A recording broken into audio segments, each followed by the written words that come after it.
Evangelho de João, capítulo 2, versículo 10, está escrito assim: E disse-lhe, todo homem põe primeiro o vinho bom, e quando já tem bebido, então o inferior, mas tu guardaste até agora o bom vinho. Jesus principiou assim os seus sinais em Caná da Galileia, e manifestou a sua glória, e os seus discípulos creram nele. E eu pergunto, você crê que Jesus transformou água em vinho? A água não tem sabor, não tem cheiro e não tem cor. Ao passo que o vinho tem sabor, tem cheiro e tem cor. Foi uma transformação maravilhosa. E eu pergunto, você crê que ele tem poder para fazer esse milagre na sua vida? Crê também que ele vai fazer conosco, vai falar conosco nessa noite? Então, coloque a tua Bíblia sobre o teu assento. Vamos lá para o Senhor e para a sua palavra. A melhor salva de palmas que seja Deus. Feche teus olhos, aplaudindo, glorificando. Senhor, nosso Deus e Pai, Deus bendito, santo, amado e todo-poderoso. A tua igreja te aplaude, te glorifica. Abre os céus agora e receba o louvor da tua igreja. E por essa mesma abertura, vai derramando a tua graça, a tua bênção, a tua virtude e o teu poder. Ninguém veio aqui ouvir o homem falar, o homem não tem nada a dizer, todos eles ouviram a tua voz, a tua palavra. Tome agora os lábios do pregador, a boca do mensageiro, que o diminua, Senhor, cresça, remova toda barreira, todo obstáculo, e envie a tua palavra com poder e autoridade, e que a tua palavra agora vá e produza o resultado para a qual está sendo enviada, em nome do Senhor Jesus. Diga amém, Senhor. Tome teu assento, por gentileza, pode se assentar. Mas preste muita atenção, não se distraia. Se você trouxe papel e caneta, tome nota de tudo o que vai ouvir e aprender. Amém?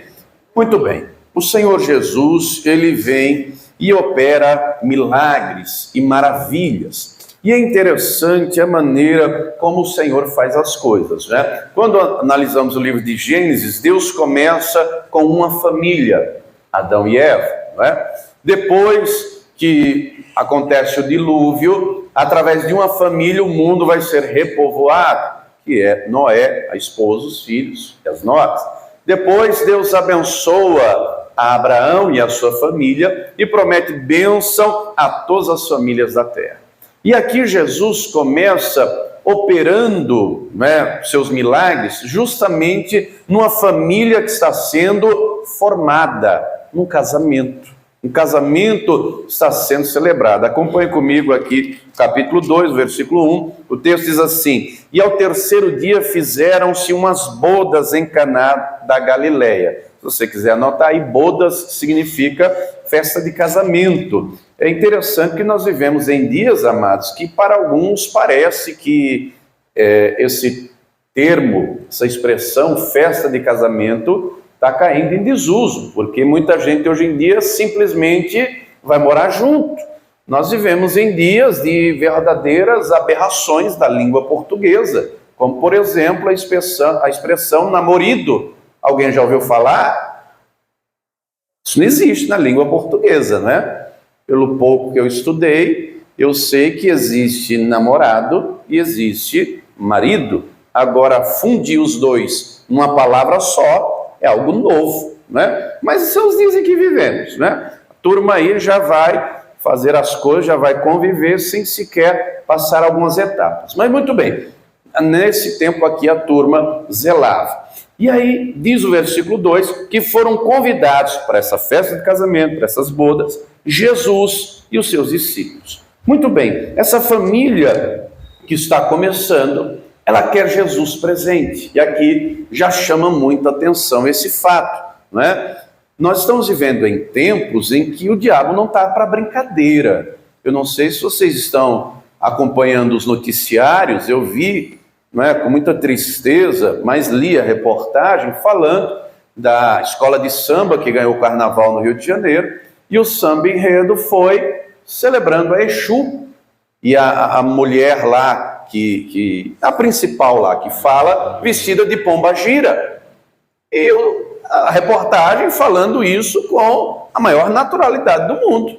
Uma escola de samba cantando por Exu, diversos trechos do samba enredo em idiomas africanos, a mulher lá, a principal lá, que ia na frente lá da turma, vestida de pombagira, e uma alegria, porque é o primeiro título da escola, é festa. E aí a reportagem mostrando que quando saiu o resultado, na terça-feira, já tinha virado para quarta-feira a festa. E é festa e alegria e celebração, porque ganharam celebrando o Exu, porque a turma estava de pombagira. O negócio não está brincadeira. E não foi só uma escola de samba, diversas. E não foi só lá do Rio de Janeiro, aqui em São Paulo do mesmo jeito. Né? Acompanha os noticiários. Então, o inimigo não está para brincadeira. Ao mesmo tempo que falam de uma suposta alegria, o noticiário dá conta de criança que foi atropelada, que foi morta.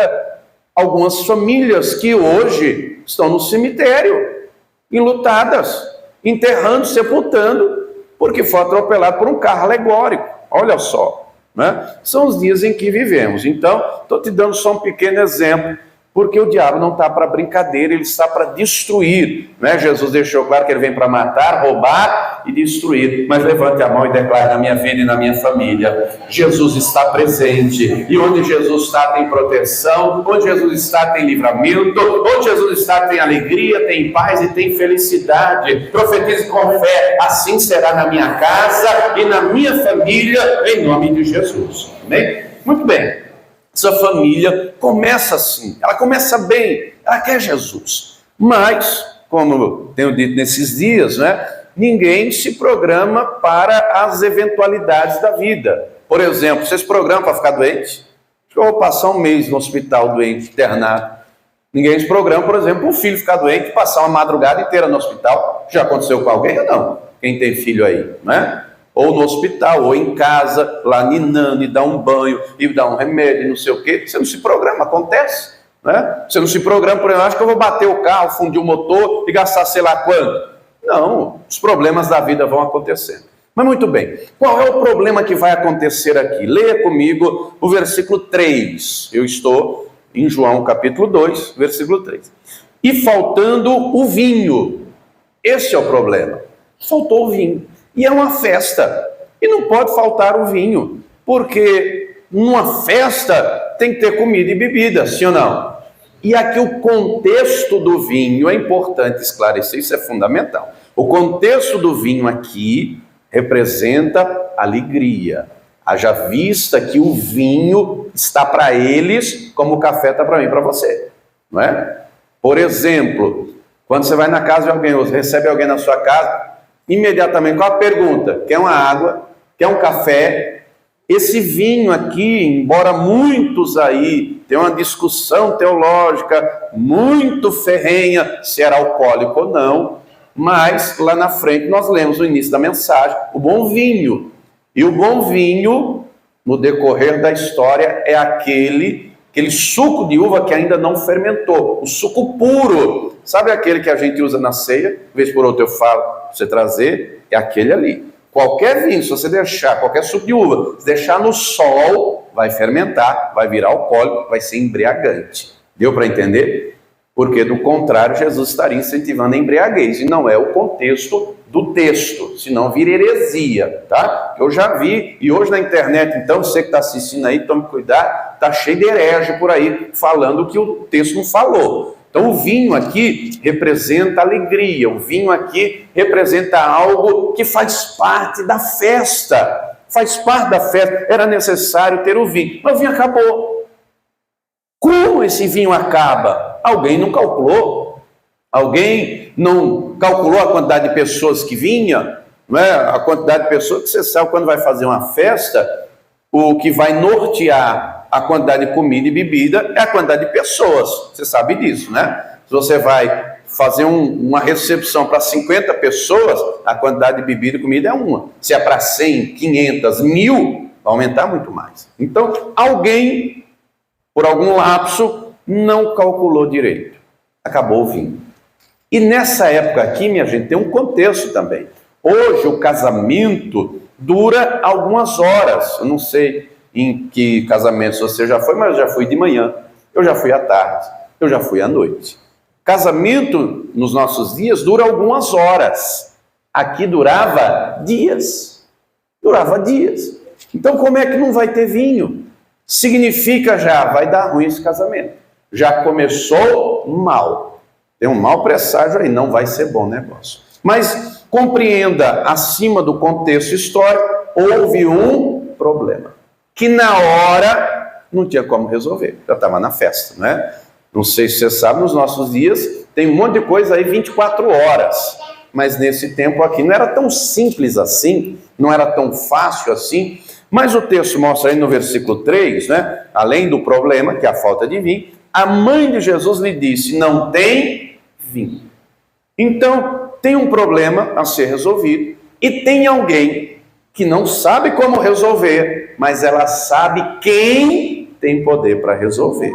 Eu não sei qual é o problema que você está enfrentando. Talvez, nesse caso aqui era falta de vinho, mas talvez no seu caso seja uma doença, um tratamento, tem sido doloroso, tem sido preocupante. Talvez no seu caso o problema seja vício na família, alguém está na bebida, na droga. Talvez no seu caso o problema seja o casamento que vai de mal a pior, a vida financeira. Vivemos em dias de gente que só deve a dois, só dois, Deus e o mundo, né? Só dois, Deus e o mundo. Então, talvez, não sei qual seja o seu problema. E talvez, assim como toda essa turma aqui, você esteja sem saber o que fazer, como resolver. Maria tem uma certeza, Jesus vai resolver. Jesus vai resolver. Como ele vai resolver? Não sei. Eu sei que ele vai resolver. E querido, querida, acredite, o teu problema tem solução. Você pode não saber como resolver. Você pode estar em meio a pessoas que não sabem como resolver. Mas acredite, Jesus tem poder para resolver. Pastor, e como ele vai fazer? Não sei. Só acredite que ele vai fazer. Só acredite que é dele que virá a cura, que é dele que virá a libertação, que é dele que virá a restauração, a provisão, que é dele que virá a vitória, que é dele que virá um milagre. Quem está entendendo, diga bem. Então a Maria vai lá, aí entra um outro contexto histórico, dizem que o casal aqui, que está se casando, era parente da Maria, por isso que ela vai lá falar com Jesus, não tem vinho. E aí Jesus responde dizendo, mulher, que tenho contigo, não chegou a hora ainda. Mas ela não desistiu, não é? Olha aqui no versículo de número 5, no 4 é Jesus respondendo 5. Sua mãe disse aos empregados, fazei tudo quanto ele os disser. Então repare que do versículo 4 para o 5, tem aqui uma lacuna. E esse milagre aqui é só João que relata. O Mateus não relata, o Marcos não relata e o Lucas não relata. É só aqui, só João que relata. Primeiro milagre que Jesus realiza. E aqui tem uma lacuna, não é? Jesus responde, não chegou a minha hora ainda, por que você já quer que eu faça algo? E aí deixa uma lacuna e o entendimento é que ela insistiu, faça alguma coisa, não desista, me ajude. Aliás, me ajude, eu não vou desistir não, me ajude, faça alguma coisa, você tem poder para fazer, faça, Senhor, faça. Ela não desistiu quando ouviu uma resposta negativa. Ela fez, como por exemplo, aquela mulher cananeia, anote aí Mateus 15, depois leia, não é? O Mateus e o Marcos relatam, a mulher cananeia chega e vai gritando, Jesus, filho de Davi, tem misericórdia de mim. E Jesus só está indo embora. Aí ela corre e ela pede, ela insiste. Eu saí de casa, eu deixei minha filha endemoniada. Tenha misericórdia de mim. E aí o texto vai dizer que Jesus não lhe responde palavra. Ela se ajoelha diante de Jesus e adora. E aí Jesus diz, eu não posso pegar o pão dos filhos e dar aos cachorrinhos. E aí ela poderia se sentir ofendida, ela poderia desistir, mas ela diz, sim, Senhor, mas também os cachorrinhos comem das migalhas que caem da mesa dos seus senhores. E aí Jesus responde, grande é, mulher, a tua fé, vai lá, que assim seja feito. E assim está a Maria. Jesus está dizendo, não chegou a minha hora não, ela está insistindo, mas você tem poder para fazer, faz, me ajuda. Não tem quem possa fazer, não tem quem resolva. E querido, querida, acredite, não desista não, porque Jesus tem poder para fazer. Nós vivemos em dias de gente que pede uma vez, se não recebe, já desiste, já desanima. Diga para a pessoa que está perto de você, você tem que perseverar, você tem que acreditar e não desistir e não recuar. Jesus conta a parábola da viúva que batia lá na porta do juiz, juiz a minha causa, juiz a minha causa. e recebeu e ganhou a causa. E eu pergunto, você crê que o Senhor vai agir na tua causa? Você crê que o Senhor tem um milagre preparado? Você não pode desistir. Você não pode desistir, não é? Não pode retroceder, não pode desanimar. A Maria então insiste. E quando ela fala para os empregados, faça tudo que ele mandar, é porque Jesus já sinalizou que vai fazer alguma coisa. E querido, querida, acredite, ele já sinalizou que vai fazer alguma coisa na tua vida, porque a palavra dele diz que os pensamentos dele a teu respeito são de bem, são de paz. Ele está interessado em abençoar você, a tua casa e a tua família. Ele está interessado, ele mesmo disse, vim para que vocês tenham vida e vida com abundância. Então ele já sinalizou, ele está interessado em te abençoar. Acredite, ele vai fazer. Mas ele faz, em primeiro lugar, eu tenho que acreditar e eu tenho que ir lá pedir. Ele mesmo ensinou, vá comigo em Mateus capítulo 7, no versículo 7, ele mesmo ensinou dizendo, vamos ler aqui palavras do próprio Senhor Jesus, Mateus 7, 7, pedi e dar-se-vos-á, buscai e encontrareis, batei e abrir-se-vos-á. Agora vá lá comigo em Mateus 21, no versículo de número 22. Então eu tenho que pedir, eu tenho que bater. Se eu não bater, não vai abrir.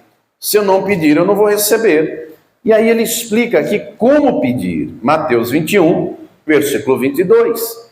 E tudo quanto perdides ao Pai na oração, crendo, se você tiver uma caneta, grife aí, crendo, o recebereis. Porque não adianta só pedir, eu tenho que pedir acreditando. Eu tenho que pedir acreditando, esse meu marido vai deixar de ser um pudim de pinga e vai ser um servo do Deus Altíssimo. Eu tenho que acreditar, essa minha esposa vai ter sabedoria, vai ter entendimento. Eu tenho que acreditar, Senhor, transforma esse filho que hoje é um nóio drogado, ele vai ser um servo teu, vai ser um homem de Deus. Ah, meu Deus, esse casamento que hoje está falido vai ser testemunho, vai ser inspiração, abençoar outros casais. A minha vida hoje, que está falida e quebrada, o Senhor vai me prosperar e me abençoar, e eu vou dar emprego a outras pessoas, e eu vou ter para dar, nem para emprestar, para dar, de tanto que o Senhor vai me abençoar. Quem está entendendo, diga amém. Tem que saber pedir, tem que saber pedir, e pedir na oração. Inclusive, não é? A palavra nos conta em Filipenses 4, que nós não devemos estar ansiosos por coisa alguma, mas as nossas petições têm que serem tudo conhecidas diante de Deus, através da oração.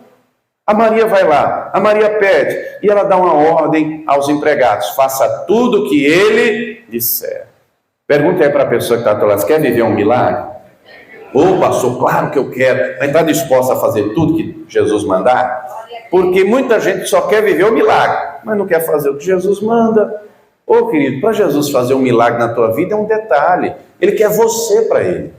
Ele quer você, ele quer a sua vida, ele quer o seu coração, ele quer a sua mente, ele quer o seu bolso, ele quer o seu casamento, ele quer as suas mãos, o seu trabalho, ele quer tudo que você entregue para ele, voluntariamente. Você diga, Senhor, é tudo teu, minha vida é tua, meu casamento é teu, minha família é tua, meu emprego é teu, é tudo teu, é tudo para a glória do teu nome. Aí o milagre é detalhe, o milagre é detalhe. Volta comigo lá em João. Tem que fazer, aí a palavra ensina, volta comigo em João capítulo 2, a palavra ensina que eu tenho que obedecer, então eu tenho que obedecer, eu tenho que acreditar, então eu tenho que ter fé, porque não dá para ver fé escrito na cara de ninguém, minha gente. Deus vê fé dentro do nosso coração. Jesus ensina que se alguém tiver fé do tamanho de mostarda e disser, monte, atire-se ao mar, ele vai fazer isso, e não duvidar no seu coração, não pode ter dúvida, tem que ter certeza. Volta comigo, voltou lá em João 6, João capítulo 2, aliás, versículo 6. E estava ali posta 6 talhas de pedra para as purificações dos judeus. E em cada uma havia 2 ou 3 metretas. Aqui é uma medida antiga, tá? Então, na média, se você quiser anotar aí, tiver uma caneta, tinha em média 100 litros d'água. Cabia 100 litros d'água, não estava cheio, porque Jesus em seguida vai mandar encher, né? Se já tiver cheio, ele não ia mandar encher, não tem lógica. Então, cabia em cada uma dessas talhas. Imagina essas talhas, você já viu aqueles barris azuis, sabe, barril azul de plástico grosso, né? Imagine 6 disso daí. Para que servia isso? Colocava na entrada da casa, o pessoal chegava, porque não tinha asfalto, não tinha sapato fechado, era chão batido, era poeira, aí o pessoal chegava, pegava lá com a jarra, pegava lá com a bacia e lavava as mãos, lavava o rosto, lavava os pés. Então, não estava cheio, estava pela metade, já tinha usado. Aí Jesus olha para aquilo e diz, encha. Leia comigo aqui, ó. Leia comigo no versículo de número 7. Disse-lhe Jesus, enchei de água essas talhas. Quando eles ouviram, eles fizeram e encheram-nas até em cima. Eles obedeceram sem questionar. Nós vivemos em dias de gente que questiona tudo. Olha aqui para mim. Tem gente que, por exemplo, vai no médico e o médico examina, pede o exame, tal, e diz, ó, é isso, é isso, é isso. Você tem que tomar esse remédio aqui, ó, dá lá o nome, remédio tal. 5 em 5 horas, 6 em 6 horas, 8 em 8 horas. O médico pergunta se você tem dinheiro para comprar um remédio. O médico pergunta sua opinião. O que você acha? Você acha que eu te passo o remédio A ou o remédio B? O que você acha? Não, o médico dá a receita, meu amigo. Está aqui, ó. Você quer resolver? Está aqui a receita. É o remédio tal, tal e tal hora. E ninguém questiona. Sai de lá e dá um jeito de comprar um remédio e vai comprar, não é? Tem gente, por exemplo, quando não concorda, vai num segundo médico. É verdade ou não é? Vou pedir uma segunda opinião. E aí, se na segunda opinião é o mesmo remédio, mesma dosagem, mesmo horário, não, de fato é isso aqui. Por exemplo, fundiu lá, deu um problema, fundiu o motor do teu carro, deu um exemplo lá, estou dando um exemplo. Aí você vai no mecânico, o mecânico diz 10 mil, porque estourou o cabeçote, tampa de válvula queimou, os pistões não prestam mais, tem que trocar os pistões, tem que trocar o anel de válvula, tem que trocar isso, 10 mil com a mão de obra. Você, não, que caro, eu vou levar em outro mecânico. Aí chega no outro mecânico diz, fundiu o motor. Cabeçote já era, os pistões já eram, os anéis, o virabrequim, e não sei o que, tem que fazer. Não contesta, não é verdade? Sabe qual é o problema de muita gente? Ouve a palavra, será que é assim mesmo? Será que eu vou vencer? Será que Jesus vai me abençoar? Será que Ele tem poder de libertar esse meu familiar, esse marido, esse filho? Será que Ele vai me curar dessa doença? Ah, não sei não sei. Eu estou pedindo há tanto tempo. Oh, querido, querida, não esmoreça não, somente acredite. Ele tem poder para fazer. Continue perseverante, continue na fé, continue obedecendo, continue acreditando, porque Ele trabalha para aqueles que nele esperam. Esses aqui obedeceram, Ele vai fazer um milagre, Ele também vai fazer um milagre na tua vida. Ele vai libertar, Ele vai curar, Ele vai abençoar, Ele vai prover, Ele vai fazer maravilhas, creia! Se você não crê, quem vai crer? Eles aqui fizeram. Amados, as coisas de Deus são simples de fazer, difícil acreditar. Difícil acreditar. Tem algum segredo pegar água e encher lá os tambores, as talhas? Não tem mistério nenhum. Era só fazer. Eles fizeram, eles não questionaram, encheram. E depois, o próximo passo, está em João 2, o próximo passo também é simples. Versículo 8. E disse-lhes, Jesus falando, depois que encheram as talhas, tirai agora e levai ao mestre-sala. E eles perguntaram, por quê? Está escrito isso aí? Por que eu vou levar? Eu vou levar água? O senhor quer que eu passe vergonha? Que absurdo! É uma festa, todo mundo quer vinho, eu vou chegar lá com água, vou passar vexame. Eles não falaram nada, simplesmente fizeram. Oh, querido, querida, para de questionar, de murmurar, somente faça, somente creia, somente obedeça, somente persevere, faça o possível, porque o impossível Jesus vai fazer na tua vida. Enquanto você ora e persevera, Ele cuida da tua casa, da tua família, Ele abre a porta, Ele traz o livramento, Ele faz milagre. Essa turma obedeceu. Nessa época aqui, eles pegaram a jarra, certamente de barro, não é?